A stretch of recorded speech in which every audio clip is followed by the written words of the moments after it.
Iba na diyan dumiretso. Pagkakaling sa trabaho diyaan. Napagod ka, baby? Sa pag-milking sa mga baka, napagod ka sa kakatahol? Kasi yung mga baka, yung iba na milking na ayaw pang lumabas. No, nag-i-standby pa sila dun sa loob ng shed, ano? No, baby, kaya nagalit ka. Tahol ka ng tahol, baby. Ha, baby? Nagalit si baby Ibana.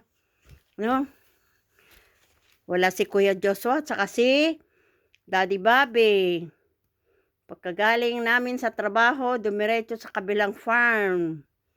Aywan ko, may gagawin sila ro, no? No, Bibi Ibana? Ha, Bibi? Diyan ka lang, Bibi Ibana, ha? Magsasaing muna ako, ha? Ha? Diyan ka lang, ha? At mamaya, pagdating nila, Daddy Bobby mo, saka Kuya Joshua, magluluto ng ulam. Di ko alam sino magluluto ng ulam. Kuya Joshua mo, o si Daddy Bobby mo. Diyan ka lang, ha?